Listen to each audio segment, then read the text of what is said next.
નમસ્કાર, મંતવ્ય ન્યૂઝમાં આપનું સ્વાગત છે। મેટ્રો 10 સાથે હું છું હિનલ।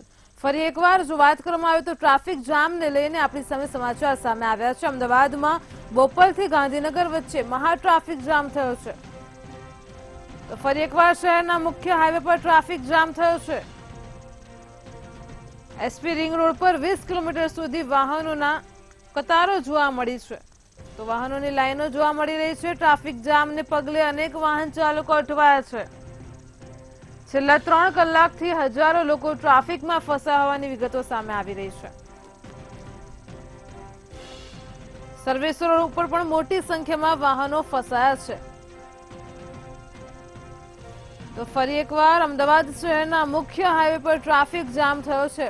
છેલ્લા 3 કલાકથી ત્યાં વાહન ચાલકો અટવાઈ રહ્યા છે। એસપી રિંગ રોડ પર 20 કિલોમીટર સુધી વાહનોની કતારો જોવા મળી રહી છે। ટ્રાફિક જામને પગલે અનેક વાહન ચાલકો અટવાયા છે।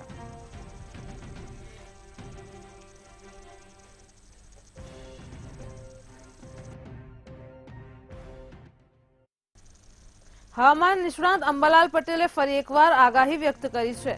તો ગાંધીનગરમાં અંબાલાલ પટેલની વધુ એક વરસાદી આગાહી સામે આવી રહી છે। આવતીકાલથી પશ્ચિમી વિક્ષેપના કારણે વાદળો છવાશે।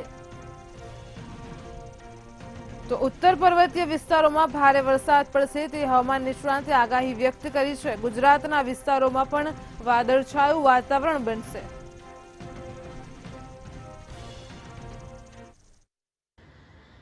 તારીખ 3, 4, 5માં એક મજબૂત પશ્ચિમી વિક્ષોભ આવી રહ્યો છે, જેના કારણે દેશના ઉત્તરીય પર્વતીય પ્રદેશોમાં ભારે વરસાદ થવાની શક્યતા રહે છે। રાજસ્થાનના સરહદ ભાગોમાં પણ કમોસમી વરસાદ થવાની શક્યતા છે। ઘણા ક્ષેત્રમાં ગાજવીજના કરા સાથે વરસાદ થવાની શક્યતા રહેશે। રાજસ્થાનના સંલગ્ન ભાગોમાં ગુજરાતમાં કંઈક છાંટાછૂટી થઈ જવાની શક્યતા રહે છે અને ગુજરાતના અન્ય ભાગમાં વાદળવાયુ આવી શકે। ઉત્તર પૂર્વ ગુજરાતના ભાગોમાં વાદળવાયુ આવી શકે। આ ઉપરાંત સૌરાષ્ટ્રના કે કચ્છના કેટલાક ભાગોમાં છાંટાછૂટી થઈ શકે, પરંતુ તારીખ 10 થી 15માં પણ ફરી વાદળવાયુ આવવાની શક્યતા રહે છે। ઉલ્લેખનીય છે કે હમણાં તારીખ 7 તારીખથી લગભગ ઠંડીની શરૂઆત થશે અને જેમાં ઉત્તર ગુજરાતના ભાગમાં ન્યૂનતમ તાપમાન 12 ડિગ્રી સેલ્સિયસથી ઓછું થવાની શક્યતા રહે છે અને રાત્રિના ભાગમાં, પરોઢના ભાગમાં અને સાંજના ભાગમાં ઠંડીનો અહેસાસ થશે। રાત્રે અચાનક ક્યારેક કોઈ ઠેકાણે હિમ પડવાની પણ ધાસી રહી શકે। જૂનાગઢના વંથલી ગામેથી બ્રેકિંગ ન્યૂઝ સામે આવી રહ્યા છે। વાત કરવામાં આવે તો હાલ અત્યારે જૂનાગઢમાં વંથલીમાં 23 વર્ષીય યુવકનો આપઘાત। આ મામલે બ્રેકિંગ ન્યૂઝ સામે આવી રહ્યા છે। ભાણાવાવ વિસ્તારમાં ગળે ફાંસો ખાઈને યુવકે આપઘાત કર્યો છે। તો પ્રતિક રાજુભાઈ ભરખડા નામના યુવાને આપઘાત કર્યો છે। અગમ્ય કારણોસર ગળે ફાંસો ખાઈને તેને જીવન ટૂંકાવ્યું છે। તો યુવકના આપઘાતને પગલે પરિવારમાં માતમ છવાઈ ગયો છે।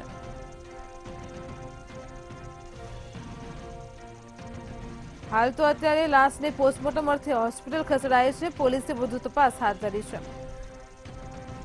તો જૂનાગઢમાં ભાણાવાવ વિસ્તારમાં ગળે ફાંસો ખાઈને એક યુવકે આપઘાત કર્યો હોવાની વિગતો સામે આવી રહી છે। પ્રતિક નામના આ યુવાને આપઘાત કર્યો છે।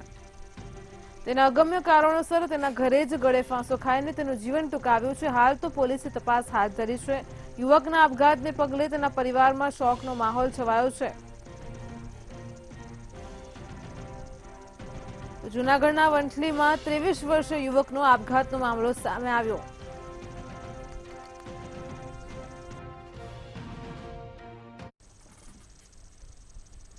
નાણામંત્રી કનુ દેસાઈએ વર્ષ 2024-25 માટે ગુજરાત સરકારનું 3,32,465 કરોડનું અંદાજપત્ર રજૂ કર્યું છે, જેમાં મહિલાઓ, કિશોરીઓ, બાળકો, કુપોષણ, શિક્ષણ જેવા અનેક ક્ષેત્રો માટે જાહેરાતો કરવામાં આવી છે।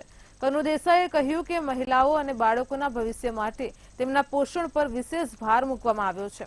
અંદાજપત્રમાં નાણામંત્રીએ સગર્ભા ધાત્રી માતાના પોષણ માટે નમોશ્રી યોજનાની જાહેરાત કરી અને જેને હેઠળ ₹12,000ની સહાય આપવામાં આવશે। 750 કરોડની ફાળવણી પણ કરવામાં આવી છે। તો તે બાદ પણ ગુજરાતમાં 7 નગરપાલિકાઓને મહાનગરપાલિકામાં રૂપાંતરિત કરવાની જાહેરાત પણ કરવામાં આવી છે। નવી મહાનગરપાલિકાઓની જાહેરાત કરવામાં આવી છે, તેમાં નવસારી, આણંદ, મહેસાણા, સુરેન્દ્રનગર, ગાંધીધામ, મોરબી, વાપી અને સુરેન્દ્રનગર વઢવાણનો સમાવેશ થાય છે.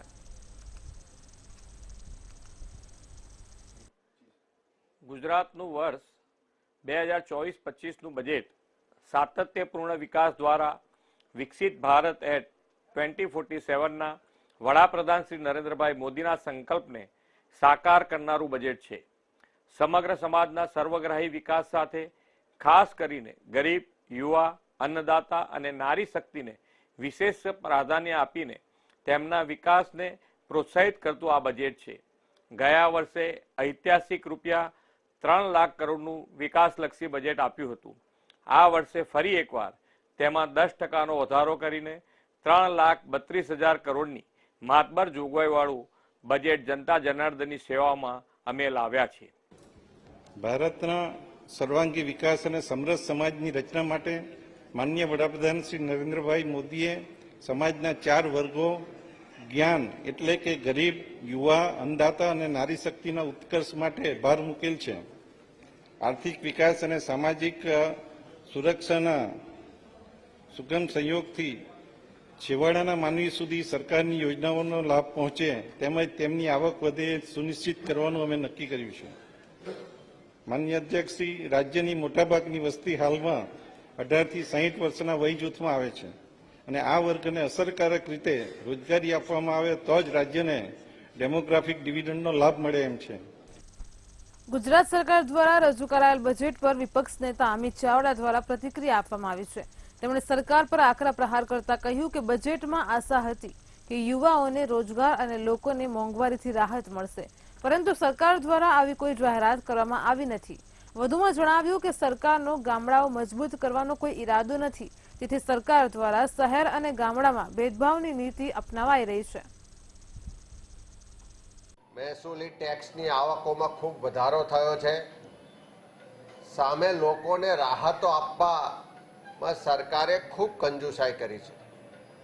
જો ખોટા ખર્ચા ઘટાડ્યા હોત, પ્રજાને રાહતો આપી હોત અને પછી પુરાંતવાળા બજેટના ગુણગાન કે વાહવાહી કરી હોત તો લોકોને આનંદ થાત. પરંતુ આવકો વધી, પ્રજાને કોઈ પણ જાતની રાહત ન મળી. ગુજરાત વિધાનસભાના સભ્ય માટે બજેટ સત્રની પ્રક્રિયાને લગતા વિવિધ પાસાઓને આવરી લેતી એક દિવસીય કાર્યશાળા યોજાઈ હતી. તો વિધાનસભા અધ્યક્ષ શંકર ચૌધરી, મુખ્યમંત્રી ભૂપેન્દ્ર પટેલ અને સંસદીય બાબતોના મંત્રી ઋષિકેશ પટેલે આ કાર્યશાળાનો શુભારંભ કરાવ્યો હતો. ગુજરાત વિધાનસભા અને સ્કૂલ ઓફ અલ્ટિમેટ લીડરશીપ એટલે કે SOUL દ્વારા જો આ મુદ્દે વાત કરવામાં આવે તો સંયુક્ત ઉપક્રમે વિધાનસભાના સભ્યશ્રીઓ માટે અંદાજપત્રને લગતા વિવિધ પાસાઓને આવરી લેતી એક દિવસીય કાર્યશાળાનું આયોજન કરવામાં આવ્યું હતું. વિધાનસભા ખાતે enabling authentic leaders advance public good વિષય પર આયોજિત આ કાર્યશાળાનો કાર્યક્રમ યોજાયો હતો.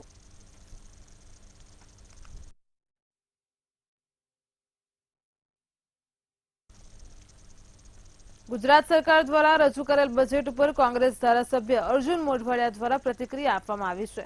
તેમણે સરકાર પર આકરા પ્રહાર કરતા કહ્યું કે બજેટમાં આશા હતી કે લોકોને મોંઘવારીથી રાહત મળશે, નવા પ્રવાસન સ્થળો વિકસાવવા માટે જાહેરાત કરવામાં આવશે, પરંતુ આ બજેટ ગુજરાતની જનતાની અપેક્ષાઓ પર ક્યાંય ખરું ઉતરે તેમ નથી. તેથી આ બજેટ સંપૂર્ણ નિરાશાજનક છે.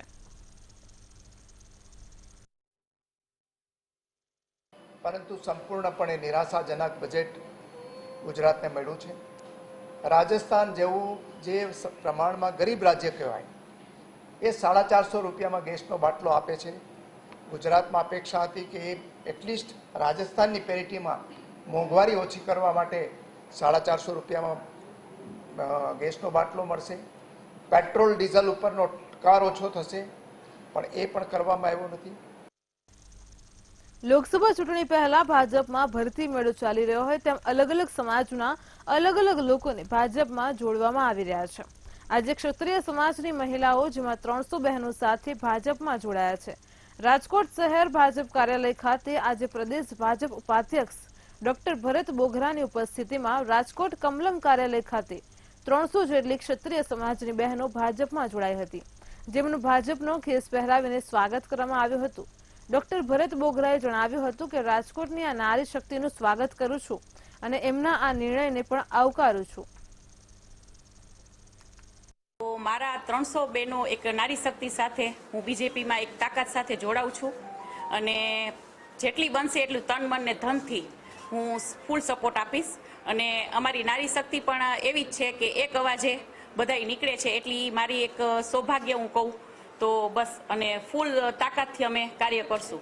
કિરણબેન અને સૌ આગેવાનોની ઉપસ્થિતિમાં રાજકોટ મહાનગરમાં આજે કરણી સેના ગુજરાતના મહિલા અધ્યક્ષ આદરણીય પદ્મિનીબા વાળા એમની આખી ટીમ 300થી વધારે બહેનો ક્ષત્રિય સમાજના પરંપરાગત પોશાક સાથે ભારતીય જનતા પાર્ટીમાં વિધિવત રીતે પ્રવેશ કરી રહ્યા છે. હું ગુજરાત પ્રદેશ ભાજપ વતી આદરણીય પદ્મિનીબા અને એમની આખી સમગ્ર ક્ષત્રિય સમાજની નારી શક્તિ સમગ્ર બહેનોનું ભારતીય જનતા પાર્ટી ગુજરાત પ્રદેશ વતી સ્વાગત કરું છું અને એમના આ નિર્ણયને આવકારું છું. લોકસભાની ચૂંટણી પહેલા કોંગ્રેસના ઘણા નેતાઓએ ભાજપનો ખેસ ધારણ કર્યો છે, ત્યારે કોંગ્રેસના ધારાસભ્ય પણ કોંગ્રેસ છોડીને ભાજપમાં જોડાઈ શકે તેવી ચર્ચાઓ વહેતી થઈ છે, જેમાં ધારાસભ્ય કિરીટ પટેલનું પણ નામ છે. તેઓ કોંગ્રેસ છોડીને ભાજપમાં જોડાઈ શકે તેમ છે. ત્યારે આ મુદ્દે ધારાસભ્ય કિરીટ પટેલે શું કહ્યું, આવો સાંભળીએ. કોંગ્રેસના જે અમે 15 ધારાસભ્યો છે એમના એમ રહેવાના છે અને કોઈ તોડી શકવાનું. આપના નામની પણ અટકળો ચાલી રહી છે કિરીટભાઈ? મારા નામની તો હું ધારાસભ્ય થયો 2017માં, ત્યારની અટકળો ચાલી રહી છે. આજે કિરીટભાઈ આજે જાય છે, હજુ પણ કિરીટભાઈ કોંગ્રેસની અંદર છે. સુરતથી આંકોલવાડી સ્લીપિંગ કોચ એસટી બસનો પ્રારંભ થતા તાલાલા તાલુકાના સુરતના વસવાટ કરતા લોકોમાં આનંદ જોવા મળ્યો છે. તો સુરતથી સીધી જ આંકોલવાડીની સ્લીપિંગ એસટી બસ શરૂ થતા ખાનગી બસો કરતા ભાડામાં પણ લોકોને રાહત મળશે. ગુજરાત એસટી વિભાગ દ્વારા અલગ અલગ જિલ્લામાં સ્લીપિંગ કોચ શરૂ કરવામાં આવી રહી છે. ખાનગી બસ સંચાલકોની ભાડામાં મનમાનીને પગલે લોકહિતમાં એસટી બસ શરૂ કરવામાં આવી છે, જે અડાજણ ડેપો ખાતેથી દરરોજ 3 કલાકે ઉપડશે અને આંકોલવાડી ખાતેથી 4 વાગે ઉપડશે. આજરોજ સુરત વિભાગ દ્વારા નવી સ્લીપર બસનું ફ્લેગ ઓફ કરેલું છે, જે સુરત અડાજણથી સુરત અને સુરતથી વડોદરા, વડોદરાથી રાજકોટ ને આકોલવાડી સુધીની આ બસ છે સ્લીપર. અને આ સ્લીપર બસમાં સિટિંગ છે એનું ભાડું છે 429 રૂપિયા અને સોફાનું ભાડું છે 509 રૂપિયા. જે અને સુરતથી એનો ઉપડવાનો ટાઈમ છે 3:30 વાગ્યાનો અને ત્યાંથી આકોલવાડીથી ઉપડવાનો ટાઈમિંગ છે સાંજે 5 કલાક. યાત્રામાં કેટલા લોકોએ લાભ લે? સ્લીપર કોચ છે, આમાં 35ની સિટિંગ કેપેસિટી હોય છે. એટલે આનો જુનાગઢ તરફના જે સાસણગીર તરફના જે બી અહીંયા આગળ જે રહેતા હોય છે એમને થોડો સારો એવો લાભ થશે એમને. સુરતથી લઈને આકોલવાડી ગીર સુધીનો જે આ રૂટ ચાલુ થયો છે, બહોળી સંખ્યામાં લોકોને એનો લાભ બેનિફિટ મળશે. બહુ રિઝનેબલ ભાડાથી સ્લીપિંગ અને સિટિંગમાં મુસાફરી કરી શકશે, એટલે ખુશીની વાત છે. કેટલું ભાડું મૂકવાનું આવે છે અને કેટલા પેસેન્જરોનો લાભ લે? સ્લીપિંગનું 509 અને સિટિંગનું 429. એવરેજ બહુ રિઝનેબલ ભાડું કહી શકાય, એટલે વધુમાં વધુ લોકો આનો બેનિફિટ લેશે, ફાયદો લેશે એવું માનું છું. જામનગર મહાનગરપાલિકાનું 2024-25નું અંદાજપત્ર આગામી લોકસભાની ચૂંટણીને ધ્યાનમાં રાખીને આ બજેટ તૈયાર કર્યું હતું, જેમાં શહેરના અનેક વિકાસ કાર્યો કરવામાં આવશે તેમ પણ જણાવ્યું છે. 2024-25નું અંદાજપત્ર આજે રજૂ કરાયા બાદ જેમાં સ્વભંડોળની આવક 3 કરોડ 14.14, ગ્રાન્ટની આવક 106.86 કરોડ દર્શાવાઈ છે. આ ફૂલ ગુલાબી બજેટમાં ખાસ કરીને વેરા નાખવામાં આવ્યા નથી. જામનગરને વધુ સ્વચ્છ બનાવવા માટે પણ મહાત્મા ગાંધી સ્વચ્છતા મિશન અંતર્ગત આયોજન કરાયું છે, જેમાં 4.42 કરોડના ખર્ચે sanitary landfill light site compost plant કરવામાં આવ્યો છે, ત્યારે ડ્રાઈવ વેસ્ટ 13.17 કરોડના ખર્ચે વિકસાવાશે.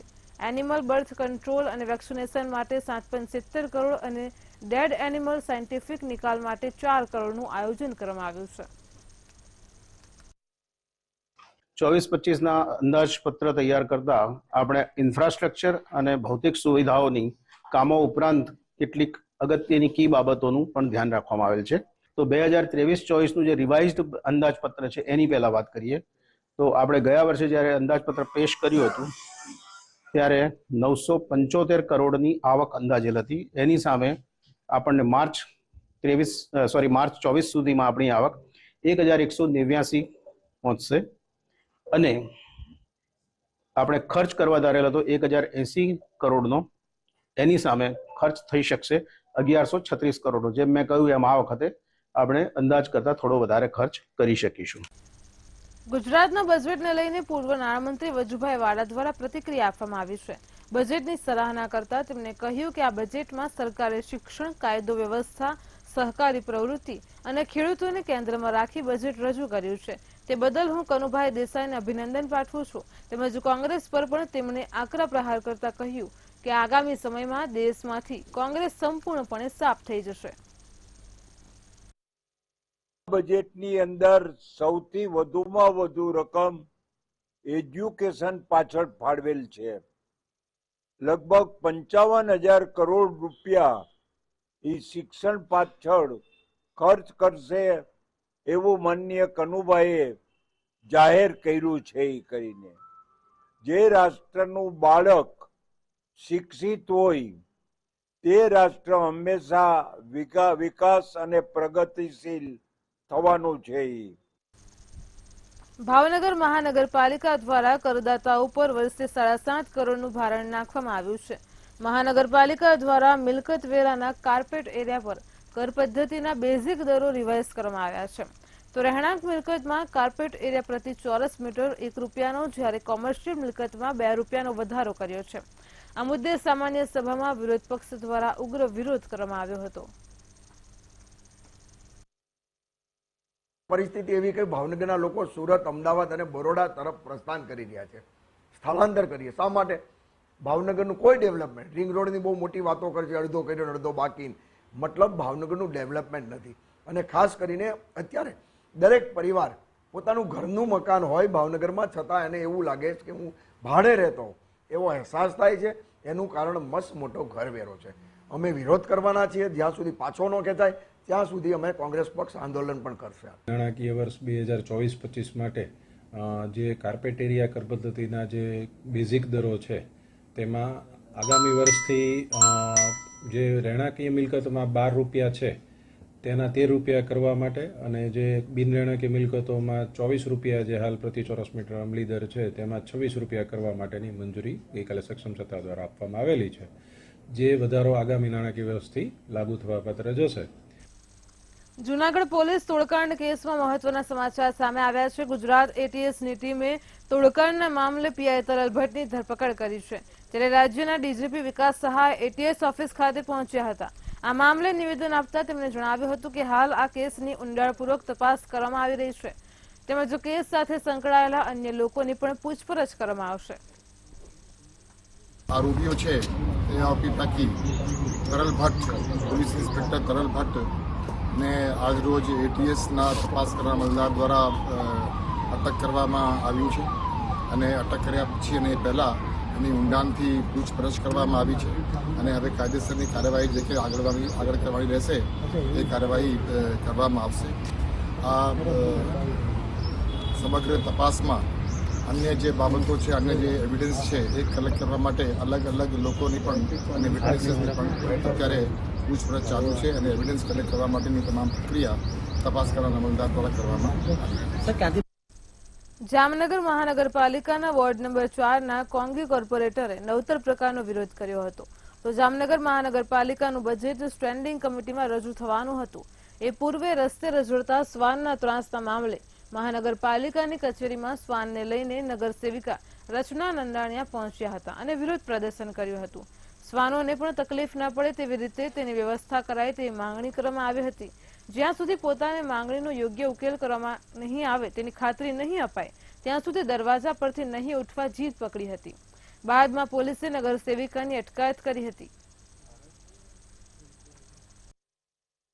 આજે હું પબ્લિકના ન્યાય માટે અને કૂતરાઓના ન્યાય માટે અહીંયા બેઠી છું.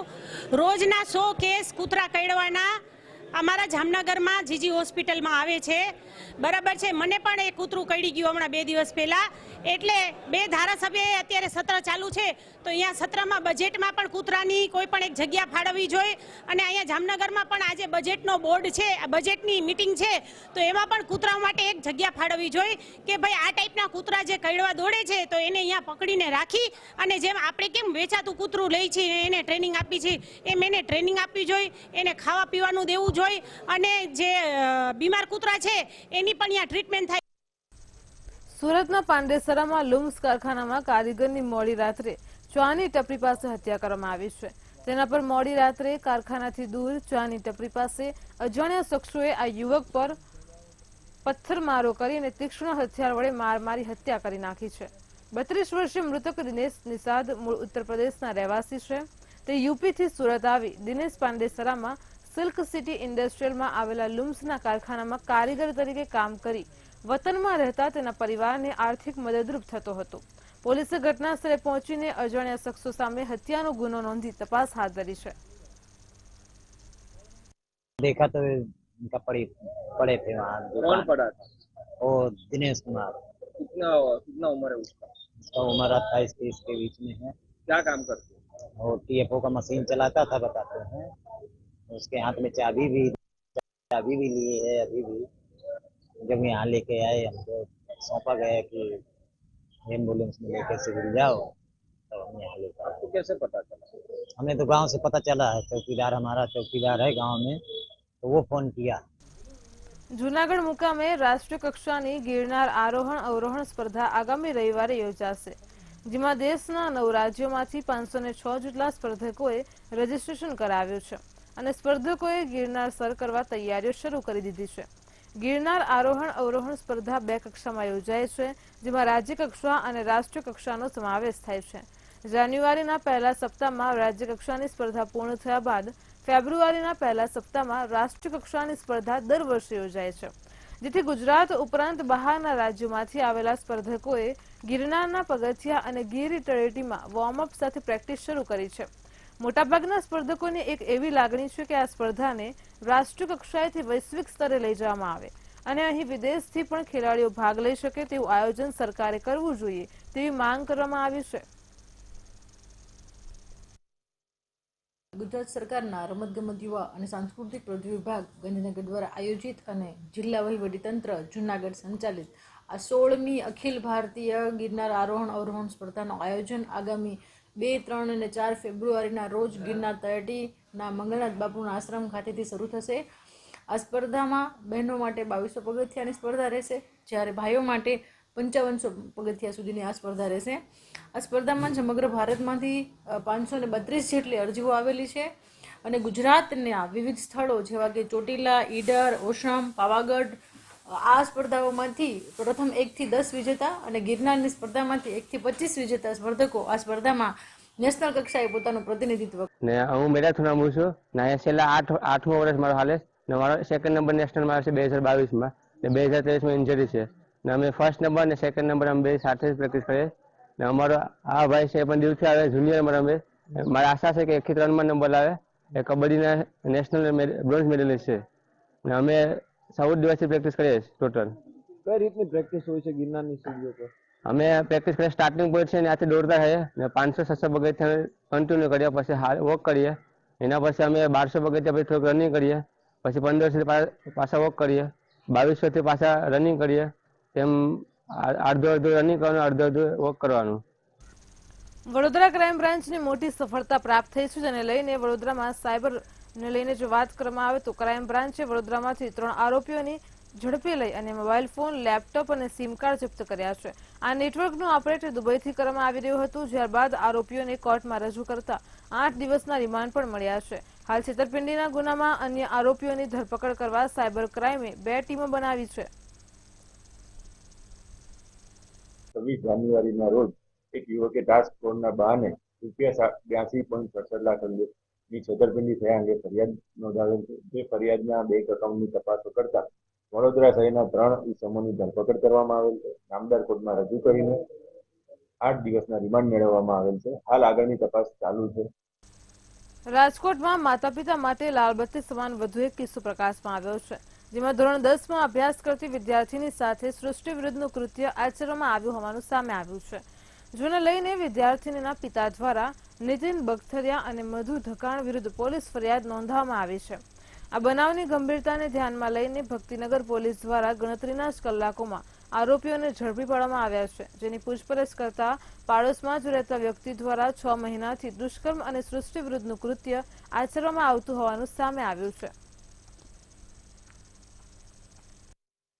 બેન છે જેમની ઉંમર 15 વર્ષ અને 2 માસ છે અને એમના સતત આ કામના આરોપી છે નીતિનભાઈ વાળંદ કે જે વાળંદનું કામ કરે છે. એમની ઉપર નીચે પડોશી હતા ફ્લેટમાં, એટલે એમની ઓળખાણ થયેલી અને એમ છોકરી સાથે ઇન્સ્ટાગ્રામમાં વાતચીત કરતા હતા અને એ દરમિયાન એકબીજાનો સંપર્ક થયેલો સગીર વયની છોકરી સાથે અને એની સાથે છોકરીને પછી નીતિનભાઈએ એમની સાથે ઓળખતા હતા, બ્યુટી પાર્લરનું કામ કરતા મધુબેન છે એમને ત્યાં જગ્યા હોવાથી ત્યાં અવારનવાર લઈ જતા હતા અને ત્યાં એમની સાથે શારીરિક સંબંધ રાખતા હતા અને અકુદરતી સંબંધ પણ રાખેલા અને આ બાબતે ફરિયાદ આપવામાં આવેલી અને આરોપીને અટક કરવામાં આવેલા છે. હાલ બંને આરોપી નીતિનભાઈ અને મધુબેન.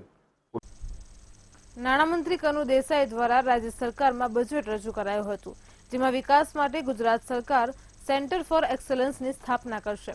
તો લેબગ્રોન ડાયમંડ ઇન્ડસ્ટ્રીમાં ખુશીની લહેર ફરી વળી છે. મંદીના માહોલ વચ્ચે આ પ્રકારની જાહેરાત એ હીરા ઉદ્યોગને ફરી બેઠો કરવામાં મદદરૂપ થશે.